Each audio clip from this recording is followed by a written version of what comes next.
All right, good evening, ladies and gentlemen. Welcome to this week's edition of Roundabout Sports presented by Interstate 70 Sports Media, where our passion is our profession. We're also in conjunction with Issues with Wrestling as well as the Wrestle Talk podcast, two of the premier wrestling podcasts out there. And we also are in conjunction with the Marn Media Group as well as ReviewSTL.com. I'm the Maestro Jeremy Karp. Thank you so much for tuning in. It is Wednesday, April 24th. Can you believe it? We're just a couple weeks away till Mother's Day. I am just absolutely stunned we are at this point. Well, we have a fantastic show for you this evening. I want to say first off, thank you, St. Louis Cardinals, for actually scoring some damn runs today. We won, and by we I mean the Cardinals actually won 5-1, something that was much needed after losing 14-1 last night on April 23rd. And I will say right now, yes, for everybody that is blowing up my Twitter feed, telling me, or X feed, whatever you want to say, telling me that the attendance numbers that they show on the scoreboard at Busch Stadium is paid attendance and not gate attendance. I know. But trust me, I'm just saying, walking into Busch Stadium, seeing about 18,000 fans, and then having them announce that there's 35,875 fans, you kind of got to call them out on this. But that's beside the point. Now, with the win today, the Cardinals are still, unfortunately, in last place in the National League Central. But you know, I guess you have to say it's still early. That's all we can say at this point. And folks, I will say I'm really excited for the show today. I have a very special guest. He is a fourth generation announcer. Broadcasting literally runs in the family. It's their blood type. Um, we're going all the way back to when we're starting with the great grandfather of my guest, Harry Caray. Then we go down to his grandfather, the late Skip Caray. Of course, then you have current Cardinals lead play-by-play man, Chip Caray. And here this evening, joining me on Roundabout Sports, folks. And if you have any questions, submit them to us below on social media. You can find us on Facebook, on X, on YouTube. Ladies and gentlemen, it is an absolute pleasure to have aboard here one of the voices of the Oakland Athletics, the one and only Chris Caray. Hey, Jeremy, how are you? Mr. I'm Maestro, doing. good to finally be here. It is an absolute pleasure. I've been so much looking forward to this. And, it's interesting. One thing I guess I also wanted to mention, for those that are just knowing, I mean, who's who in baseball, you're not even the only one in your generation line that is a baseball broadcaster. Your twin brother, Stefan, is a broadcaster as well. Am I correct? You're absolutely right. Yeah, Stefan and I are Stefan. we're kind of intertwined that way, and there might be another fourth generation broadcaster. My little brother Tristan, he seems to want to get into it too. But for the moment, right now, yeah, it's me and Stefan, and hopefully he's up here in very short time as well. Well, I would definitely love that. Now, it was just a couple weeks ago that the Cardinals traveled to Oakland at the Coliseum and played the A's. Of course, social media video went viral of you kind of sneaking into your dad's press box, catching him by surprise. I mean, take us through that whole moment of you just kind of being there alongside your father. I think that this is something that a father and son always dream of, for each other, with each other. It's regardless of the profession, right? It's always nice to see, a son take over a father's practice, whether as a doctor or a lawyer or a landscaper or a contractor. It just so happens that with the Carries, our work and our profession is broadcasting. And I had a lot of great breaks and a lot of help, and I'm just trying to pay those people back for all of the wonderful things that they did. But to answer your question, Being able to go into a major league booth in a capacity where I'm working versus just kind of shadowing or being Chip's son and now being, in some ways an equal is different. And I could see the immense amount of pride in his face. And, for him being gone 6 months of the year out of every year of my life, I think it all comes together now that in my adult life, in my professional life, I can garner this new type of relationship with my father that I could never seek out before because I didn't know how the industry worked. So it was tremendously special, and I'm so thankful for everybody that played a role in it, whether it was our producer, our people at NBC, the people at Bally Midwest, Brad Thompson. Everybody was so gracious and kind and gave us our time together and gave us time on the air. It's just very humbling and heartwarming to know that the Caray name and what my father has done and the contributions to the game that he's done and now what I've done are still being recognized. Absolutely. It was definitely a heartwarming moment. And throughout the show, I'm going to definitely put up, and I might as well start it off now, a picture from, first off, the series where, just last week, you and your dad here. These are for the folks that are tuning into our audio-visual broadcast. Obviously, we are on all streaming platforms for just your lovely audio version, but we got you and your dad there at the Oakland Coliseum. I want to ask you, you talked about paying things forward, giving back to those, the breaks that you've had. Where was your first announcing gig at? It's a great question, Jeremy. I have to go all the way back to high school. I did public address my senior year of high school when my brother was playing lacrosse. Little known fact about my brother Stefan, he was a second tier All-American in lacrosse. He was a tremendous athlete. And I got to be the team manager and get behind the mic doing the public address, the goals scored by number, And I had found that I wasn't really good at anything else other than talking. And even if you ask some of my closest friends, I might not be the greatest at that either. But that's where we started. And, even earlier than that, my brother and I did a thing for Harry Caray's restaurant in Chicago where they did an emphasis on Let's Win Too. It was 2017. It was right after the World Series win. And they got all of these identical twins together. And Stefan and I became the MCs for that event. And at that point, I realized, I still have a lot of work to do, but this was comfortable with me, getting on the headset, doing interviews, getting in front of a camera and all of that. And then it just kind of spiraled when I got to my freshman year at Valdosta State University, went there before Georgia, and I became the voice of their baseball team and was really, really rusty. And then my brother joined me at the University of Georgia, and we built something incredibly special there with two other gentlemen that we went to the Cape Cod League with, and then to the minors and now to the majors, and hopefully many more chapters to be written for Stefan and me. You had mentioned because being fourth generation. Now Harry Caray passed away in 1998, so you didn't get to meet your great grandfather. If No. I'm correct, I was going to say because if I remember correctly, you're actually younger than me. I'm going to be 29 in June, and so but just hearing the stories of your great grandfather, and of course seeing your grandfather Skip, and then seeing the evolution of your father, how much did that play into you continuing on this great tradition and showcasing the skills that it seems that the Carays possess when it comes to broadcasting? We're lucky in terms of it's kind of an immersive experience, right? So seeing Harry, seeing Skip, seeing my father, obviously, if you've heard my work, which is, a very small sample size as of right now, I take after my dad the most in terms of the big play calling. I think that's the most important element of the game of baseball. Those are the moments that people remember, and that's something that my brother and I have prided ourselves on since starting our careers. Learning through osmosis, learning through having this type of relationship in our family and having our father on our TV at all times and all that was great, but it was never pressured. It was never pushed on us to do this.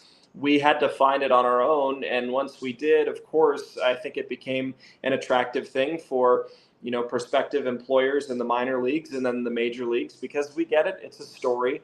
But I'd like to believe that I've done the work necessary to prove that I'm able to carry a major league broadcast and do it at a high level. And I think that the response so far has been great, but it's only up from here.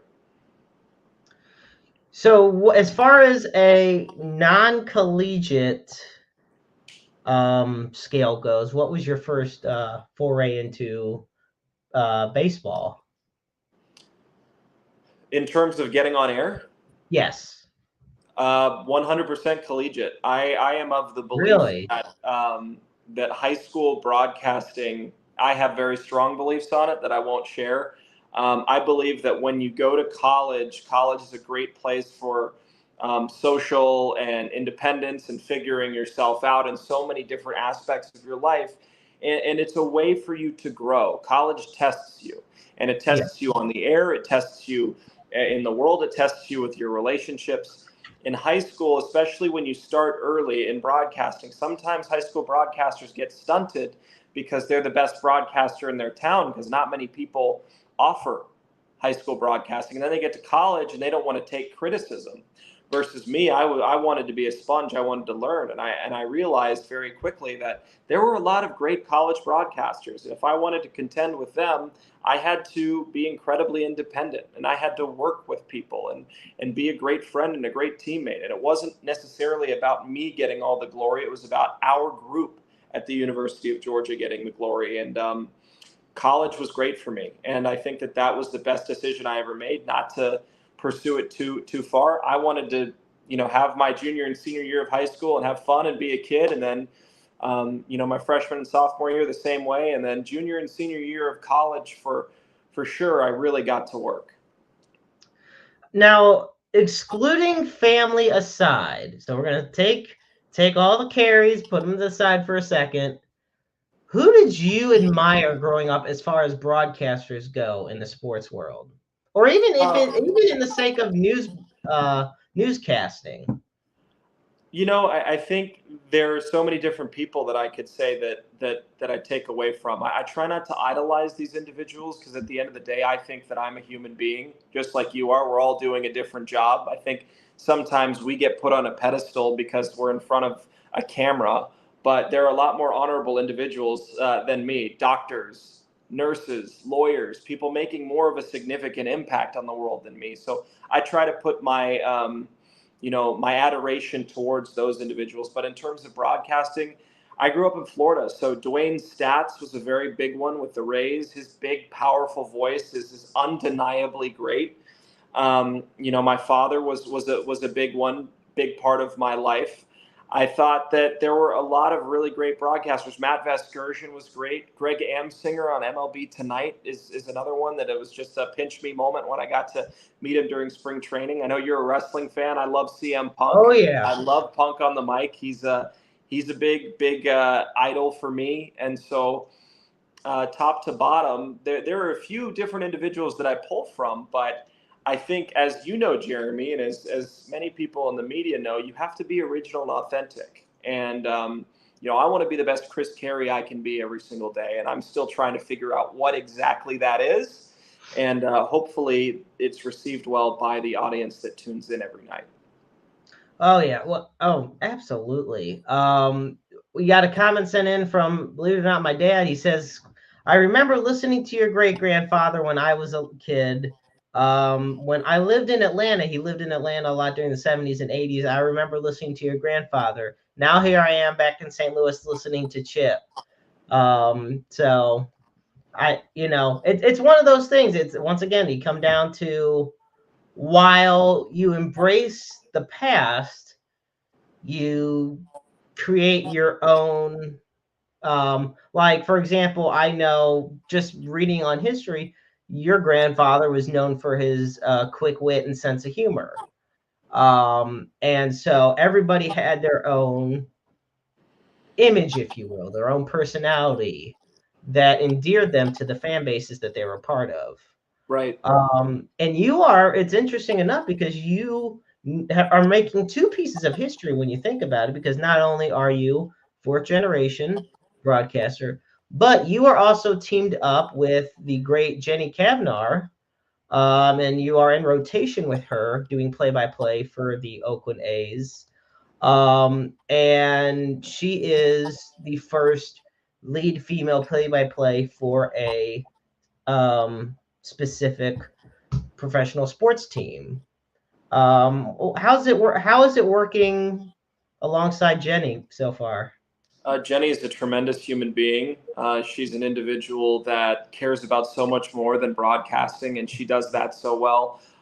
She's so kind hearted, funny, talented, just a well rounded person that I've gotten to learn a lot from. And she's doing a lot of wonderful things for women in sports. And she doesn't like being considered a woman in sports, right? Because she's just another industry professional like you or me or Dallas, and she's going to be treated as such. And she has garnered so much respect because of the hard work that she's put in over the last 18 years, grinding as a host and reporter, that now she's finally getting to reap the rewards of all of her hard work in hosting and reporting, now doing the play-by-play, which is her dream.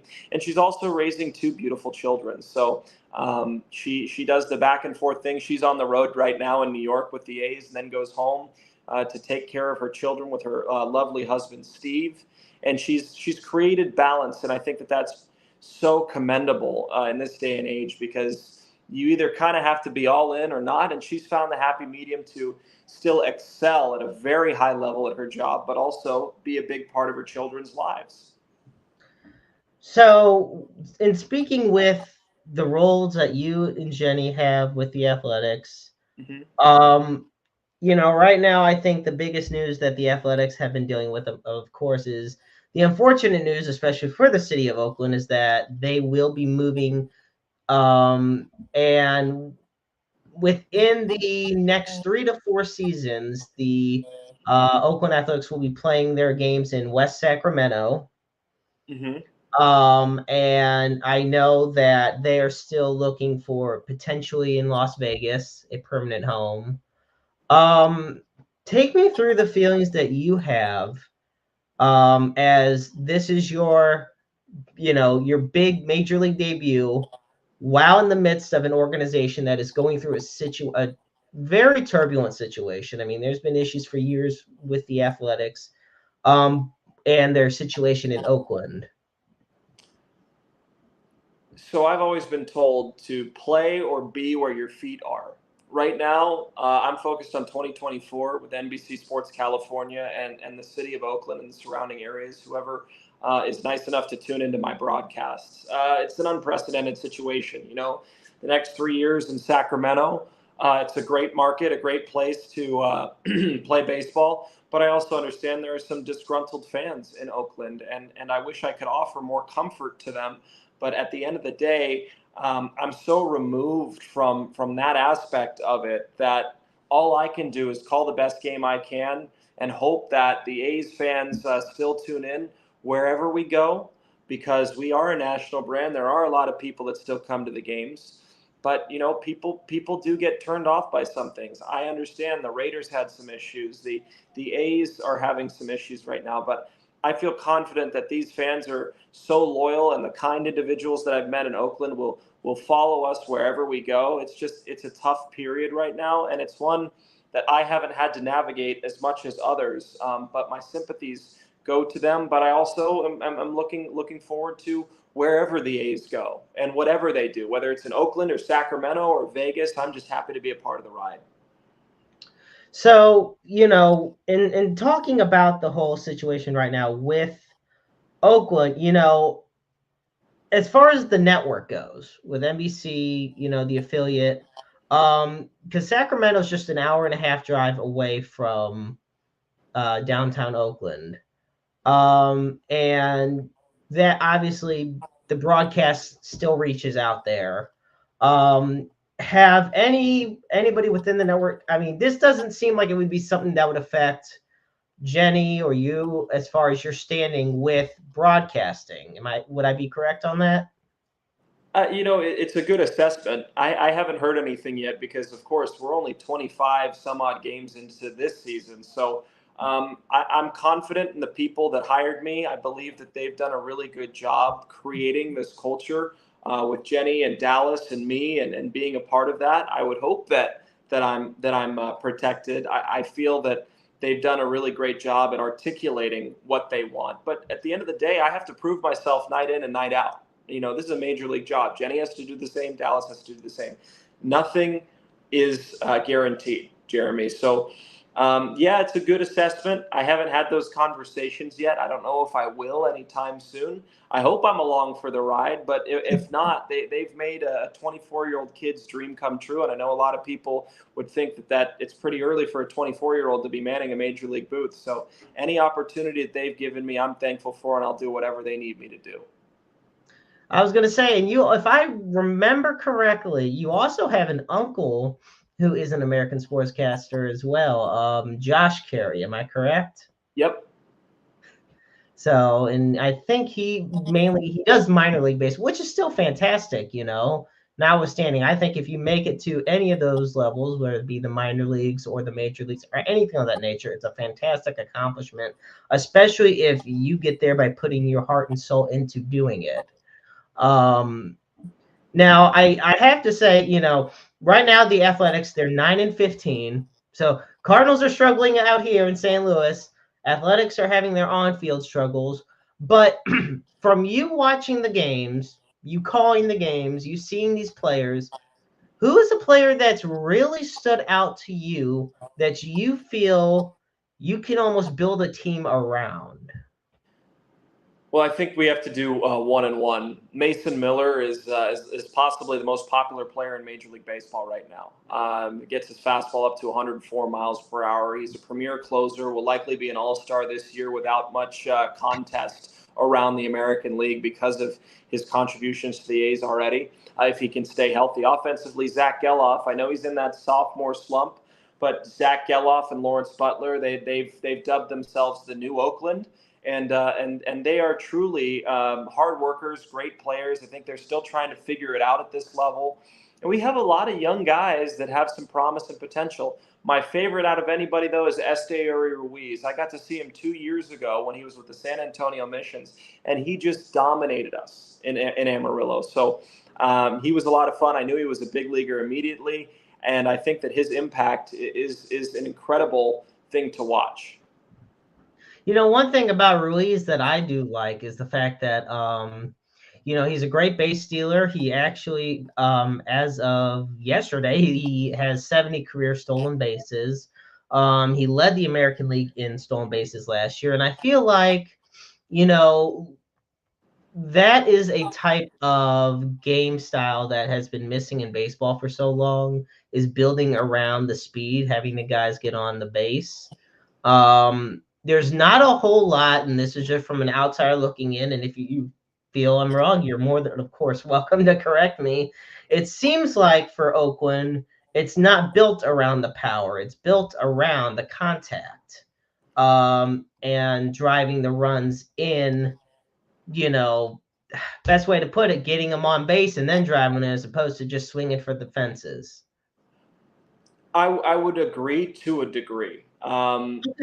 Esteury is still working some things out right now. Mark Kotze and David Forst have commented that they want to see him generate more power, which he has done in the small sample size.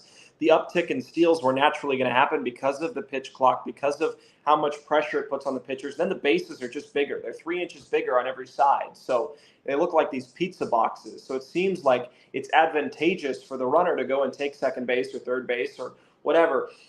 Yeah, we have some contact guys. We have some guys that get on base. Ryan Noda led all American League rookies last year in walks. So if he gets on base and starts that fire, then you have Geloff, and then you have the rest of the order. The problem is the offense isn't clicking as well as it should right now. The pitching has been stellar. They have done their job and then some. It's just a matter of the offense doing something more. And in our ballpark, it's hard to hit home runs with that crisp, cold Oakland air, especially here in April and May. When it gets a little hotter, it'll be easier, but it'll never be a super hot and humid place. And it's a big ballpark. So, yeah, contact is a point of emphasis for sure. And right now, honestly, looking at the division, I mean, let's be real. The Houston Astros, they're 7-17. They have far than disappointed their early season expectations. Like I said, A's are 9-15, but they're only 3.5 games out of first place, as we head into the tail end of April, and things really start heating up, no pun intended, once you get into the summer months. The disparity between the division leaders and the cellar dwellers right now, I mean, and I think a lot of people um are looking at this team and just trying to see some progress, considering last year they lost 112 games. Right. And the year before that, they lost 102 games.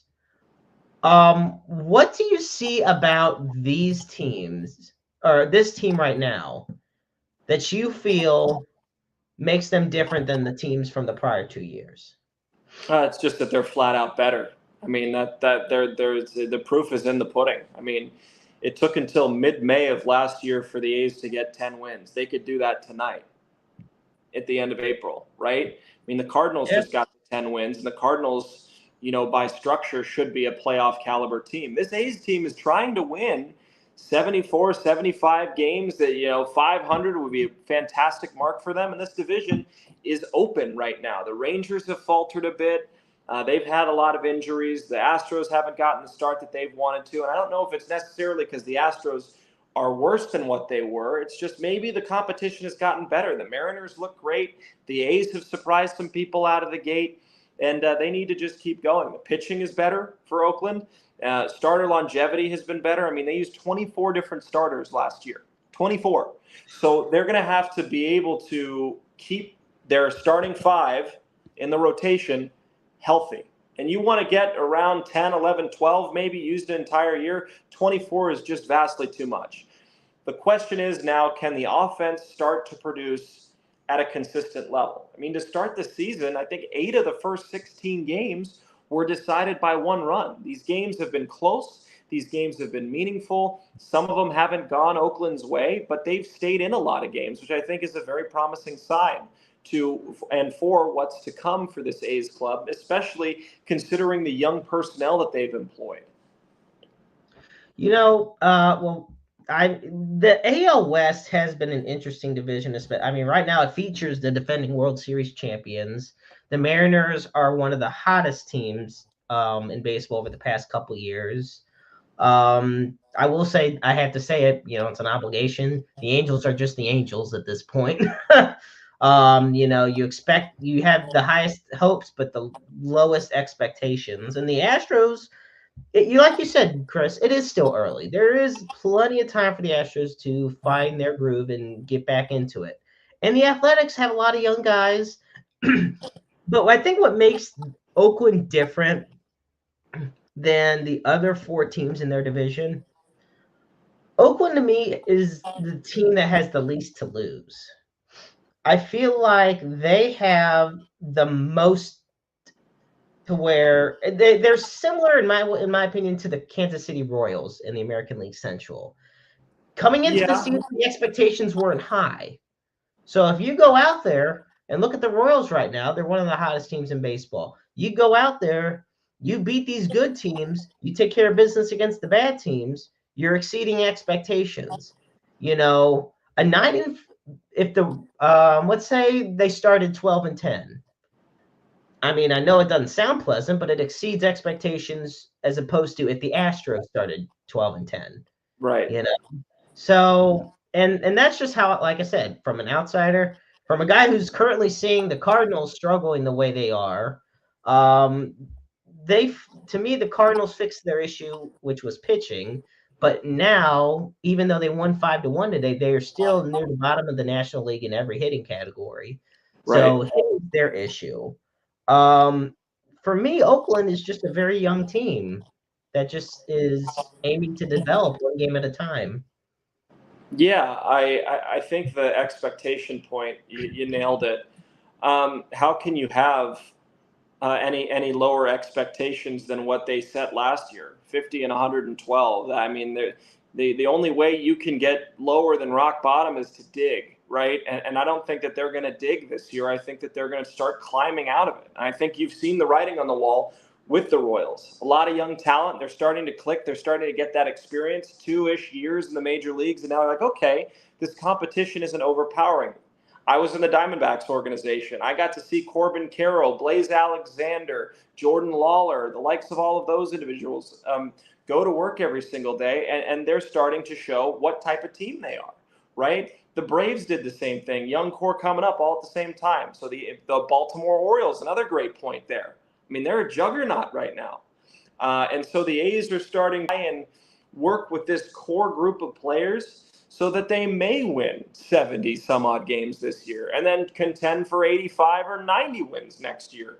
Who knows what's going to happen, right? So you're seeing the plan and the practice being executed by the closeness of the games, the way the pitching has performed, the way that the hitters have responded in timely moments. You wish that they would be able to get out in front and be up 8-0 and not give up the lead or not allow the team to come back in, but they're not at that point yet. So day by day, you want to see growth and you want to see good performances by individuals, and you want to see them have the uptrend like this and not go down like this, right? So that's what I'm seeing with the A's, and I think that the expectation for them is just to get better. And I think that that's just the whole nature of the game.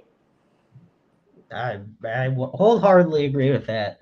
Folks, for those just tuning in, thank you so much joining us here on Roundabout Sports. I'm the Maestro, Jeremy Karp, alongside one of the voices of the Oakland Athletics, Chris Caray. Chris, I have a question, and as we head into this, well, first, folks, remember, you can find us on YouTube, on Facebook, on X, and we are also on Spotify, Apple Podcasts, Google Podcasts. Basically, anywhere there's a podcast, you can find Roundabout Sports. Chris, I mentioned at the top of the hour that I have some interesting family pictures of the Caray family. And I also mentioned that you are a twin. You're a few minutes older than Stefan. I happen to stumble upon this interesting picture of you guys. So I have to ask, were you guys just not happy that day? You know, I think that might have been the open before the final game of the year. We were in Bourne, and our team's back was against the walls, and we were having such a fun time, but we knew it was coming to an end. And the Cape Cod Baseball League, if you haven't gotten to go see it, if you haven't gotten a chance to take it in or go to the Cape, it's one of the most beautiful places in the world, and I intend to go back one day. And I don't know if we were having necessarily a bad day or that shot just didn't indicate it. We always try to bring it, but there were some days just like you have. There's some days that you don't necessarily put on your best face, but you got to put on a great performance for the fans. And maybe he and I weren't clicking, or we had messed up an open, or we had to redo it over and over again. And I mostly think it was because we knew our time there was coming to an end. Yeah. Yeah, and look, I can definitely understand that one. And look, if it makes you feel any more at ease, I do have a more pleasant one of you and your brother. At least your twin brother. See, happy brothers right there. Now that is the more Caray face we know and love. And then of course we got kind of tell us what's going on in this picture. We got a good family shot here. So this was, I think this was right before we went to the Cape when my dad was working for the Braves and we were at the University of Georgia. You know, people don't know we seldom went up to visit him. He wanted to keep us as far away from that as possible, and he wanted it to be a privilege for us. And he wanted us to understand that this wasn't a right for us to go into that booth and be on the field. He wanted us to know, hey, you have to earn this time. And so when we came, we took that picture. We always wanted to commemorate that with our father, the time that we got to spend with him, because he never watched us take our first steps. He didn't teach us how to ride a bike. He wanted to be there as much as he could, but those little moments to him, I know, meant just as much to him as it did to us. So when we did get to go see him at Braves games, it was wonderful. And that was kind of the point I wanted to segue into. I love how you said that your father wanted it to be something that's earned, not just, hey, because myself, your grandfather, and great grandfather were announcers, you can just come on in. I love, and I think that's something that motivates you guys. I wanted to ask, what was it like growing up with your dad being on the road so much, covering Braves games or playoff games in general for TBS? I never really conceptualized what he did until I was about 9 or 10 years old. I just thought dad was going to work and dad was on TV. Like, some kid has a dad who's a weatherman, or some other kid who has the dad that it mattered to so many other people. Where we were, it didn't matter at all because we were in Florida. They had no connection to the Braves. They had no connection to TBS. And, our generation of people have short attention spans. That's why they like basketball and football. It's quick, it's fast, play after play after play after play. You have to wait for a long time for anything to happen in baseball when the ball's in play. So it was never a popular thing. And so from a growing up standpoint, my mom is the rock of this family. She's the one that took everything on. She never gets enough credit. She took us to our practices and our games. She stepped up when my dad was gone. Of course, he helped financially where he could. My mom and my grandparents, Ann and Tom Irely on my mom's side, are the biggest reason that I am the way that I am. And I think that if my dad was around more often, it would have been great. But if we were living in an Atlanta or a St. Louis or a Chicago where they would blow up how big our family name is, I probably wouldn't be sitting here with a major league job right now. And I like the person that I am. I like the friends that I have. I like the person my brother Stefan is. I like who we are, and I like the fact that we don't take ourselves too seriously, and we understand that, like that, this could all go away. And so because of my upbringing and because of the wonderful lessons I learned from my mom and my dad and my grandparents of how to be a good person and to not take anything for granted, I believe I'm in the position I'm in right now. Yeah, and you had mentioned that to me earlier too. Like a lot of where you're at is, it's ironic because, look, a lot of people you would think on the surface would say, okay, he has the last name Caray. Of course, he's going to end up in broadcasting. But it's not for the reason that you think. It's because you put in even more hard work. You had a big, even more core values. You had family members who really showed you, hey, the pressure's on. There's a lot more for you guys to do, but you and your brothers have all the potential in the world to do the same thing that has been going on in your family for 80 years now. Right. And it shows. I mean, you summed it up perfectly. Like a 24-year-old being one of the lead play-by-play guys for a Major League Baseball team. Doesn't matter the team, doesn't matter the market. A Major League Baseball team's a Major League Baseball team. We would be having the same conversation if it was any sport that was a major sport too.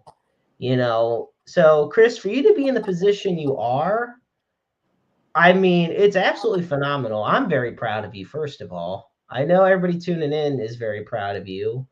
Proud of Stefan for where he's at. And of course, before we know it, I'm sure he'll be right in the same spot with you, perhaps with a different team. And we're just going to have a plethora of Carays broadcasting. Well,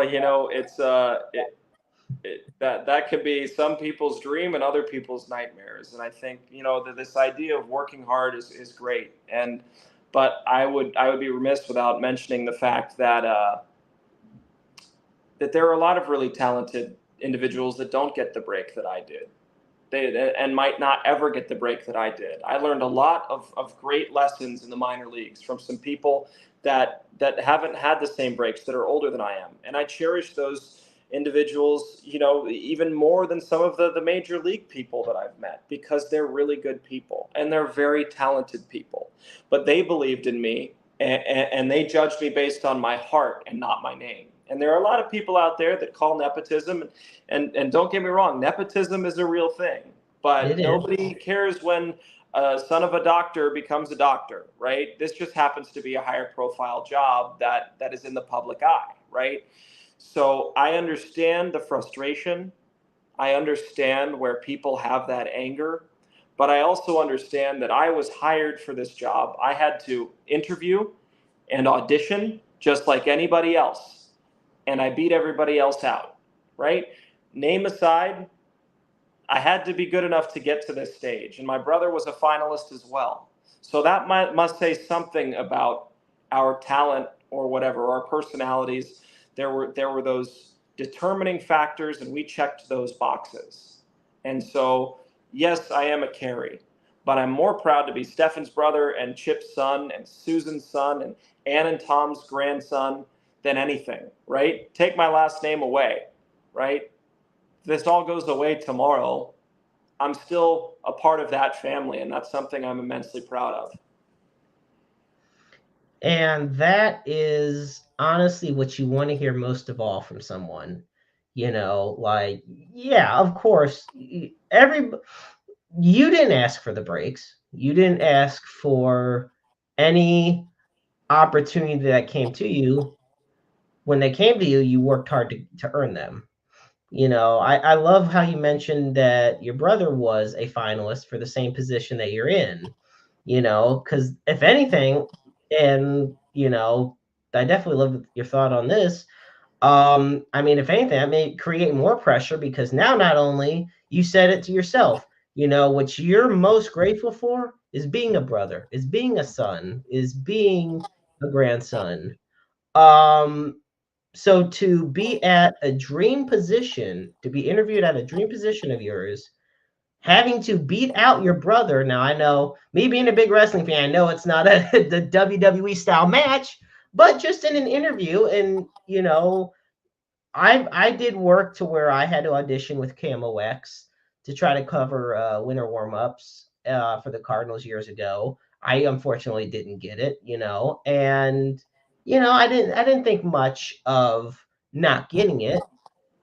Um, it's just you do what you love, you put your heart and soul into it, and what comes of it comes of it. Yeah, I mean, Jeremy, it's evident with all the work that you do outside of work, doing it here. This is the heart and soul of what people should do when they want to be involved in sports media. Is what extra can you do? What are you willing to give up where you want to get where you want to go? I've had a lot of breaks, and like you said, wrestling. In this instance, I was Jey Uso and Stefan was Jimmy, right? Jimmy could have won on any single day, but right now, as Jey Uso, I work better as a face and Jimmy works better as a heel. I worked better with Dallas Braden in terms of our chemistry and the type of style that I create. Stefan would have worked better with a Jim Edmonds or a Steve Stone or, the more traditional, because my brother is more off the cuff, right? So any given day, he could have beaten me out. I just got lucky this time around, and I know he's incredibly supportive of me, just like I am super supportive of him. And I have all the confidence in the world that he'll get where he wants to go. And just like with you, if you keep doing what you're doing, if you still keep pursuing, you're going to use your contacts, and you're gonna get up here too. And so those are all really big things. And I admire people who work as hard as you do, and go and reach out to people like me to not only give me exposure, but to also interview me and allow me to tell my story. And it's an absolute pleasure having you on. There's a reason I kept, making sure like I had this specifically marked out. I'm like, there's nothing that stopped me from having the pleasure of this. And I'm like, I never thought I'd see the day where I'd get to interview any, sport. To be able to interview any sports broadcaster is, you tell like 8-year-old me who aspired to do this, to be able to say to him, hey, you're going to be interviewing professional athletes, retired athletes, sports announcers, news personality. Like, I never thought it happened, but to be able for it to happen, I mean, yeah, the people we've met along our journeys is nothing short of a blessing. Yep.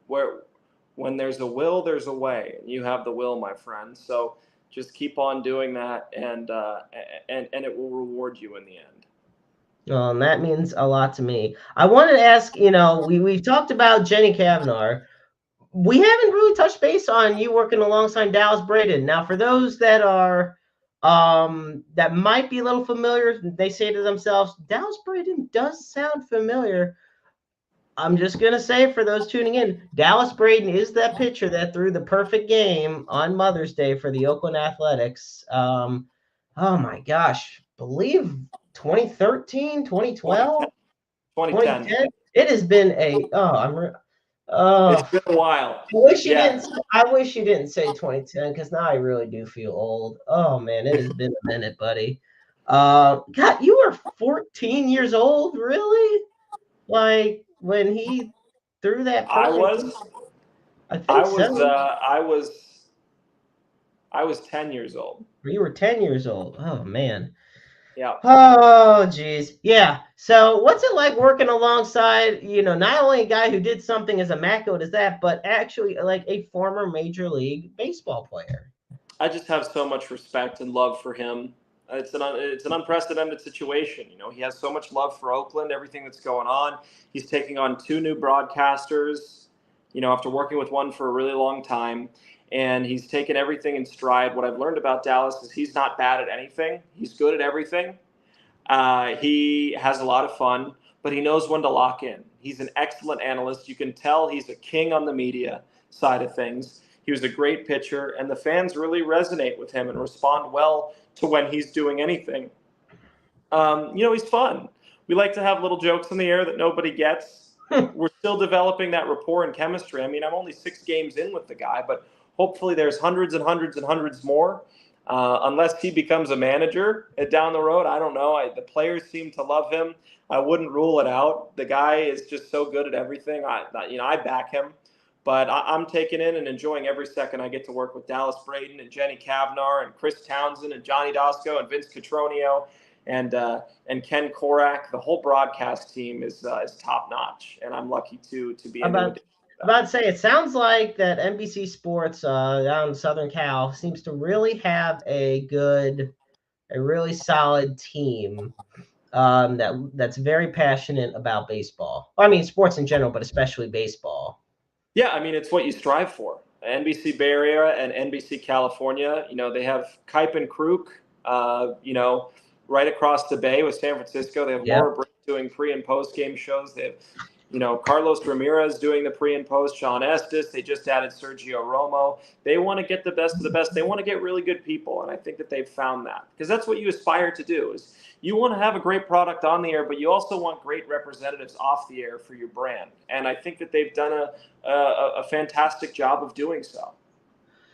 I have to ask. So we've talked a bit about with the whole thing with Oakland and their eventual move, where it's going to be. Aside after Sacramento. That's neither here nor there. How is the NBC Bay Area managing the situation? I mean, we know how solid foothold things are with San Francisco with the Giants, but how are they managing with their market coverage? Given that Oakland has lost, if you want to be technical, they've lost the Warriors, they lost the Raiders, and now they are in the process of, as far as here, losing the Athletics. How are they handling things? Well, I think they're trying to handle things as best as possible. I mean, they have the San Jose Sharks, they have the Giants, they have, you know, 49ers coverage, even though NFL is all national in terms of the in-game telecast. They have the Warriors, the Giants, the Oakland Athletics. They have the Sacramento Kings as well. So it's my That's hope that true. they pick it up. But that's not a question for me, Jeremy. That's more of a question for them. I know that the right people in charge will make the right decisions for the company and for their interest. Of course, I think they would love to continue the partnership with the A's. I think the A's would love to have that partnership with NBC California. It's one of the great regional sports networks in our country.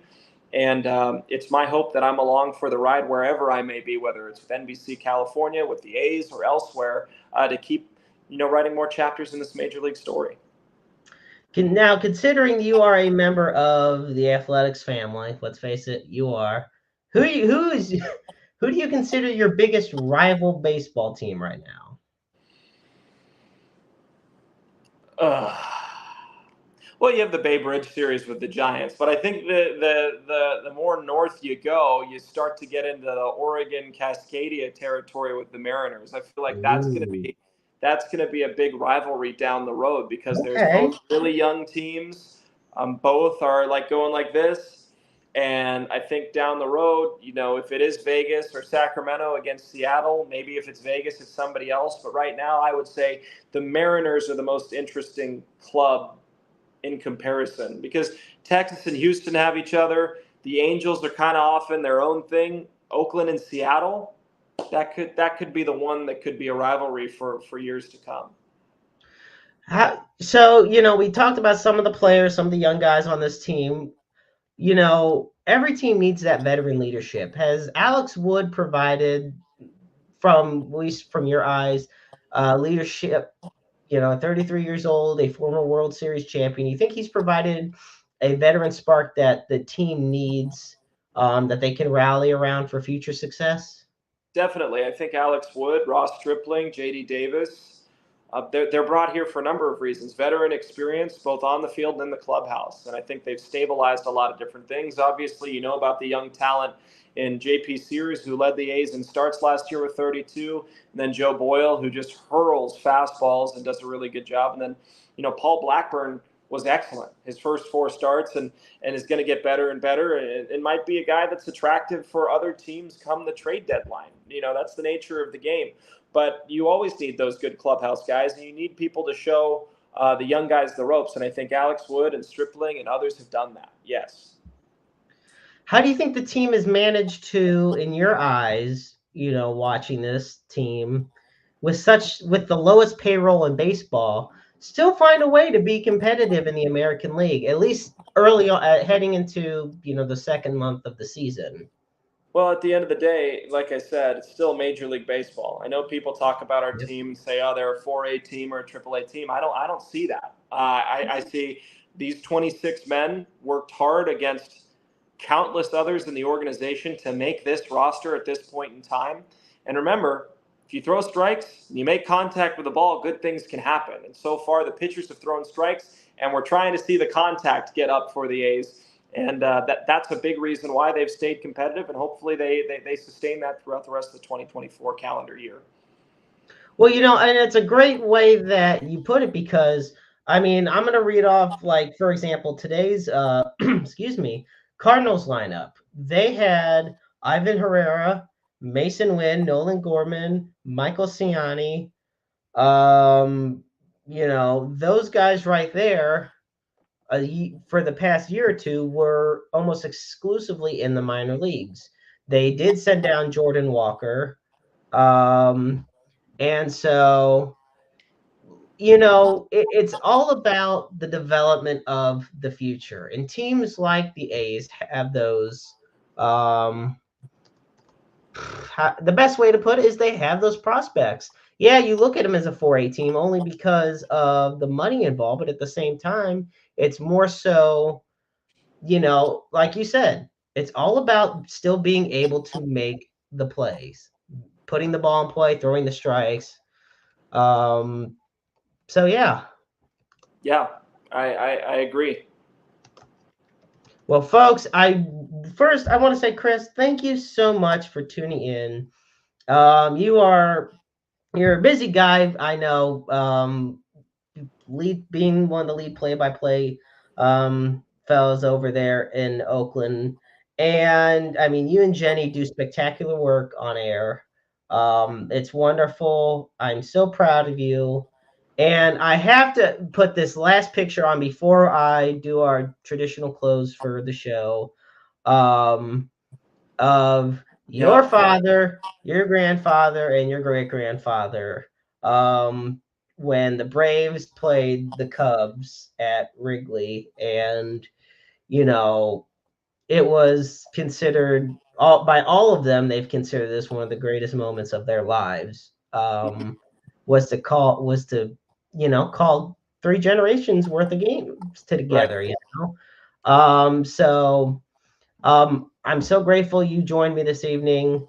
And folks, as we close it up, I want to remind you that, as always on the show here, we have the NAMI helpline that we put on, and that is 1-800-950-NAMI. That is 1-800-950-NAMI.